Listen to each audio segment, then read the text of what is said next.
and Aurora, Ornn, all of them. Really all about the later stages of this game, where we still believe ThunderTalk are the better team when it comes to likely it's going to be a pretty miserable time for this Jace. And yeah, exactly, you don't want to have such a bad time early on as this champion, especially because your jungler has started over on the other side of the map. You're not going to have any support. Is this a dive already? We might have dives on both sides. The first one is going to be ThunderTalk. Oh, it's great so Zenith clean. Blade interrupts ZDZ. Beautiful setup from Feather, and they're able to grab first blood. Response coming for Edward Gaming. Hoya, level 1, gets to level 2 over now, but they have the Elise's power with that repel. Gonna flash get the cocoon, is interrupted with the dash, but with the repel, with the trading of turret aggro, it will be traded back. Both top laners fall, but ThunderTalk to get first blood and get a hell of a lot more than that as they double up that kill count and keep 1xN. My attention is every time we pan across mid lane, tons of damage being put down. No kills quite yet. Solo kills, though, potentially on the horizon.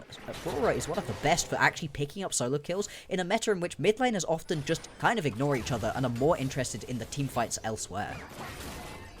Can I interest you in a lane gank? Oh, no, Hoya, that was such a mistimed dash forward. Flash is immediately committed from Xiao Hao, and he should find this kill. That's a timing moment for Hoya. Oof. Down towards this dragon, help out the rest of the team. We're going to see Xiao Hao once again head on towards this Ocean Drake. Try to pick it up for the second time. Again, looks to be uncontested, but we'll have to see because ThunderTalk, they do like to get scrappy, and they will at least know that this Drake has been started out. There was a ward in the Dragon Pit. Don't have Solar Flare available for Feather. Dragon is under about half HP. Wing trying to assuage ThunderTalk from walking their way up the river. They got to be careful, though, that they don't pincer themselves. But Beishwan is just looking for the engage onto Xiao Hao himself. The slope between worlds and a true shot barrage to put a bow on it. And ThunderTalk just brute force their way through the setup, get a kill, and the first dragon. They are en route to an early set of upgraded boots. Indeed, they in a way. Still, it is also going to be this feat of strength. Yeah, this is feats already at 11 minutes in. 3 grubs, 1 Drake, first blood.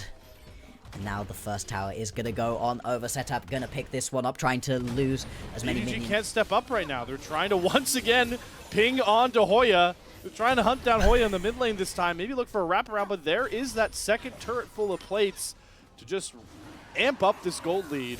What does EDG look to do instead? Trying to set a trap around this dragon and fight, like you said, Bloxer, but they don't have the numbers currently. They're not in position to force themselves down river. And they're just going to give up the dragon. Maybe they get a 1xN face check, and that is what they'll grab. And that's the biggest person to find that kill onto. The only one with a shutdown. 1xN drops. Crescent Guard out from Beishwan. Still having to run away, though, from Assume, who does drop the bullet time. Coming out of this early game. Now they're just roaming around as a 3-man death squad trying to get fights. Bot lane, more action. Sentap does not have access. Oh, I didn't think. It just comes up in between worlds. He still has to use it defensively. Does not have enough damage. The Shock Blast goes wide from ZDZ, though. That might have been the killing blow. Instead, he'll have to use that on the turret. Will finally knock down that bot in tier 1.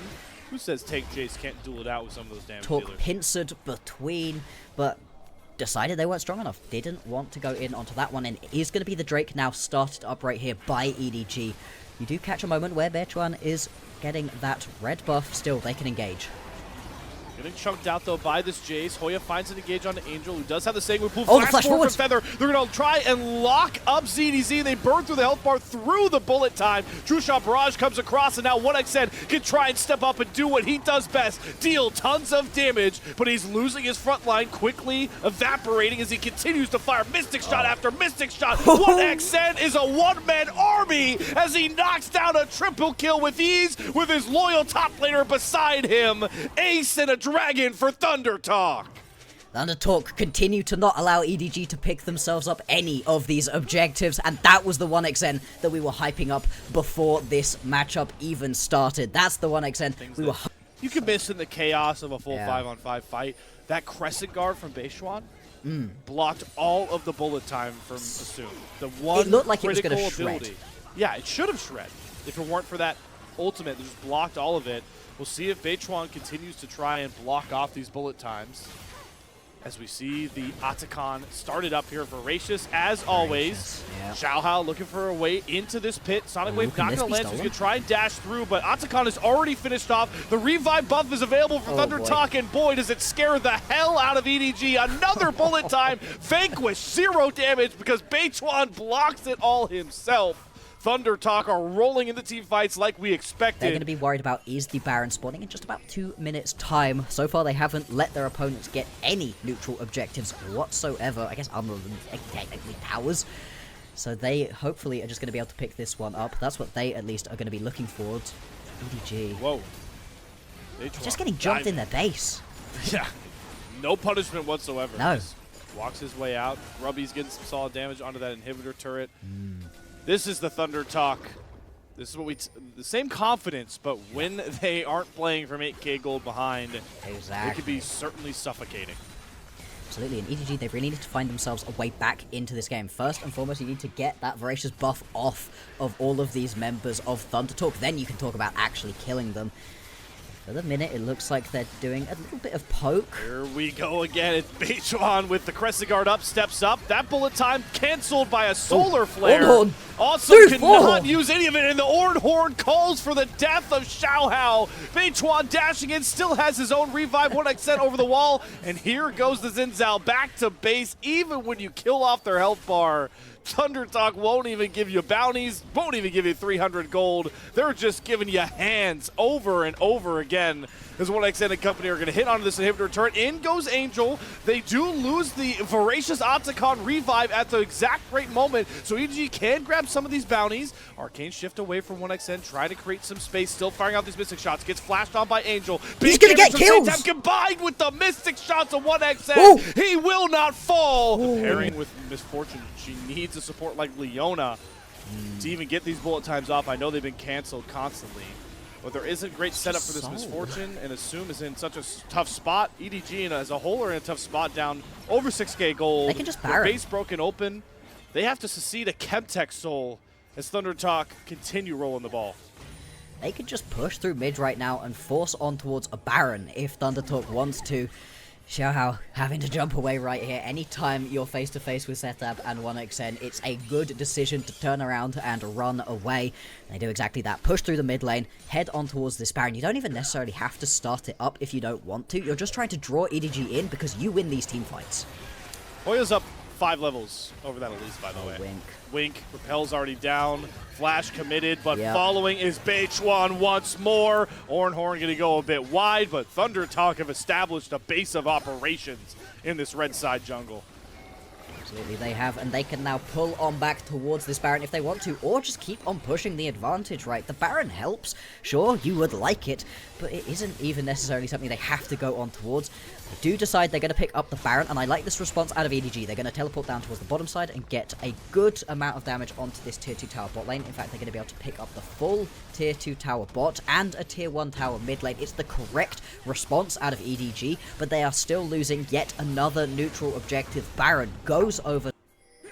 What do you do if you fall behind and you can't just rely on your Lee Sin leaping into the backline to one-shot somebody?